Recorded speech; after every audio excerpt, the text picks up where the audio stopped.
bahsetti. Eş Genel Başkan Selahattin Demirtaş telefon attığımızda kendisine yönelteceğiz sorularımızı Lice'de özellikle yaşananlarla ilgili olarak. Sayın Demirtaş hoş geldiniz öyle bültenine. Teşekkür ediyorum. İyi yayınlar Özlem Hanım. Çok teşekkürler. Sağ olunuz.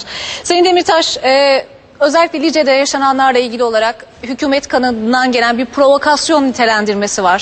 Hemen bunu sormak isterim. Sizin nezdinizde sürece yönelik böyle bir tehdit var mı? Siz böyle bir tehdit öngörüyor musunuz?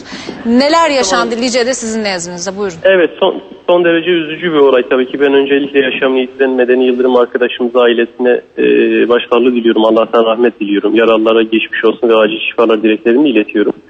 Şimdi hükümetin bu tür olaylar olduğunda özellikle güvenlik güçlerinden doğru insan hakları ihlalleri gerçekleştiğinde yaptığı ilk şey bu olayı bir devlet refleksiyle nasıl örtebilirim, nasıl üzerini kapatabilirim refleksidir.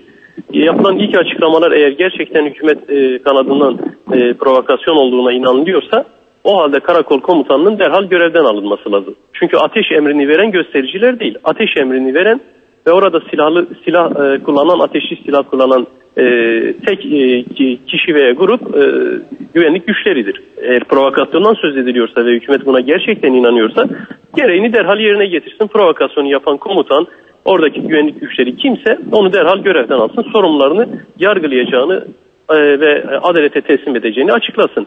Herhalde orada 150-200 kişilik köylü grubu değil provokatör. Hükümet bunu kastediyorsa gerçekten olayın üstünü örtme konusunda bir ciddi kaygı uyandırır bizde. Çünkü orada en fazla 200-250 kişilik grup, köylü grubu ki orada da ismen cismen bilinen askerlerin de bizzat tanıdığı köylülerden oluşan bir grup yeni karakol inşaatını protesto ediyorlar. Karakolda tadilat falan yok. Mevcut karakoldan 200-300 metre uzakta başka bir yeni karakol inşaatı yapılıyor. Köylüler de bunu protesto ediyorlar. Şimdi hükümetin bu tür demokratik haklara, gösterilere kesinlikle hukuk çerçevesinde, evrensel hukuk çerçevesinde yaklaşması lazım. İster Taksim'de olur, ister Hakkari'de, ister Diyarbakır'da, Lice'de olur. İnsanlar demokratik gösteri haklarını, ifade özgürlüğü haklarını sınırsız kullanabilmelidir. Bu bizim çözüm sürecinin aşamasından anladığımız da budur. Biz neden silahların susması için bu kadar çok çaba sarf ettik? Neden şu anda PKK'nın silahlı güçleri Türkiye sınırları dışına çıkıyorlar? Barış ve Demokrasi Partisi olarak neden bu süreci destekledik? İnsanlar özgürce fikirlerini ortaya koyabilsin, demokratik siyaset hakkını, gösteri hakkını kullanabilsin diye. Fakat hükümet şu anda ortaya koymuş olduğu pratikle maalesef ki bu konuda üzerine düşen ciddi sorumluluklarını yerine getirmiyor. Bir de şu konu önemli tabii ki. Türkiye'de savaş bitiyor, bitmeli, tümden sonlanmalı. Amacımız bu. Savaşın bittiği, çatışmaların biteceği, güvenlik kaygılarının ortadan kalkacağı bir durumda 134 yeni karakol ve kalekol inşaatına hız verilmesinin mantığı olabilir mi? Madem ki sürece güveniyoruz, gerçekten de barışı getireceğiz bu topraklara ve hükümet bu konuda ciddi hazırlık içinde olduğunu söylüyorsa ki somut olarak henüz görmüş değiliz ama 134 yeni karakola bu ülkenin, bu milletin parasını niye yatırıyor bu devlet? Demek ki barışa gerçekten de bir inanç yok. Demek ki ortada başka bir kaygı var ve geleceğe dönük güvenlik konsepti çerçevesinde tedbir almak hükümet açısından daha akılcı bir politika gibi görünüyor. Şimdi dün katliamın gerçekleştiği köyün altyapısı yok, kanalizasyonu yok, suyu yok. Fakat 2 tane karakol yapılıyor oraya. Yani o yatırım oraya, o köye yapılacağına bundan sonra yapılması gereken yatırımlar altyapı, üst yapı yatırımlardır. Sağlığa, eğitime, istihdama dönük yatırımlar olmalıdır. Sayın Hükümet bu politikasıyla konuda maalesef ki bu sürece güç ve katkı vermiyor. Biz Barış ve Demokrasi Partisi olarak hükümetin bu politikalarını elbette ki eleştireceğiz, elbette ki teşhir edeceğiz, elbette ki protesto edeceğiz. Bu konuda hükümet kanadından gelen o karakolun tadilatının yapıldığı şeklinde gelen açıklamaya o zaman katılıyorsunuz. Ayrı bir karakol yeni bir karakol. Tabii ki mevcut Peki, karakol binasının biraz daha uzağında ayrı bir inşaat şeklinde sürüyor. Peki sadece orada değil, o bölgede yükselen bir tansiyon olduğunu o zaman herhalde kabul edebiliriz. O tansiyonu düşürmek için örneğin bugün 17'de yapacağınız o toplantıda bir çağrınız olacak mı? Veya sadece BDP cephesinden değil, o tansiyonu düşürmek için partiler açısından neler yapılabilir diye sorayım. Şimdi bakın biz partilerimize ilk dakikadan beri elbette ki dikkatli olmaları, provokasyonlara karşı duyarlı olması çağrısını yapıyoruz. NTV aracılığıyla ben bu çağrıyı buradan tekrarlamak istiyorum. Protesto bir haktır. Demokratik, meşru, barışçıl çerçevede insanlar gösterilerini yaparlar. Bunu kimse engelleyemez, engellememelidir. Devletin de bunun önünü açması lazım. Güvenlik güçlerinin bu konuda kolaylık göstermesi lazım. Engelleyici tutum içine girmemesi lazım.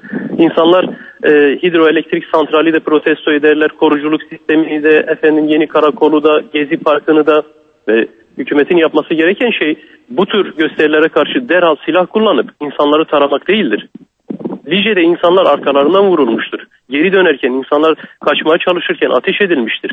Ve yaklaşık yarım saat 40 dakika boyunca bu tarama olayından sonra gaz atılmıştır. Yaralıları insanlar alma fırsatı bulamamıştır. Ambulans gitmemiştir. Yani devlet orada eğer gerçekten de bir provokasyon kokusu alıyorsa o karakolun komutanından başlayarak bütün yetkileri derhal açığa alması gerekir. Karakol inşaatlarını durdurduk, şu anda buna ihtiyaç yok demesi bu hükümete, bu devlete kaybettirir mi? Hayır. Yani karakol inşaatlarının ne acelesi var? Bu yatırımların bu kadar hızlandırılmasının nasıl bir mantığı olabilir? Bizim kitlemiz de, partililerimiz de bu kritik süreçte elbette ki demokratik gösteri haklarını, protesto haklarını kullanacaklar ama provokasyonlara karşı dikkatli olacaklar. Buradan ben bir kez daha bütün arkadaşlarımıza, partililerimize, bütün halkımıza destek olan, bu sürecin içerisinde olan herkese bir kez daha dikkatli olmaları, provokasyonlara karşı elbette ki duyarlı olmaları çağrısını yapıyorum. Asıl provokasyonları önleyecek şey hükümetin sağduyulu tutumu, açıklamaları ve bu saatten sonra yapacağı sürecin ilerlemesine dönük somut pratik adımlar olacaktır. Provokasyonları önlemek hükümetin, devletin görevidir. Halkı provokatörle suçlamak hükümete yakışmaz. Bugüne kadar yetkililer nerede sivil bir yurttaş öldüyse güvenlik güçlerinin havaya ateş açtığını iddia ettiler. Lice Kaymakamı da ilk dakikada bu şekilde açıklama yaptı. Ve biz biliyoruz ki maalesef 90 yıldır devlet havaya ateş açıyor. Yerdeki vatandaş hayatını kaybediyor. Bu yalanlarla artık halkın refleksleriyle oynamaktan vazgeçilsin. Ciddi olunsun. Yani oradaki sorumluları adalete, yargıya, hukuka teslim etmek devletin görevi olmalıdır. Devletin işi, hükümetin işi, yargının, bürokratların işi olayları örtmek değildir. Bu tür yaklaşımlar olayları daha da büyütür, içinden çıkılmaz hale getirir. Eğer sağduyu isteniyorsa gerçekten de hukuk işletilmeli, evrensel standartlar çerçevesinde insan haklarına saygılı olunmalı. Süreç ilerlesin isteniyorsa da hükümet kesinlikle şu saatten sonra artık sorumsuzca açıklamalar yapmayı bırakıp bu vahim olayın üzerine gitmeli, sorumluları derhal açığa almalı, yargıya teslim etmelidir. Peki. Sayın Demirtaş teşekkür ediyoruz. Sağ olunuz. Öyle bir İyi üzerine yayınlar, katıldığınız için. teşekkür ediyorum. Teşekkürler. Aynı konu başlığıyla ilgili olarak gün içerisinde de aktarmıştık.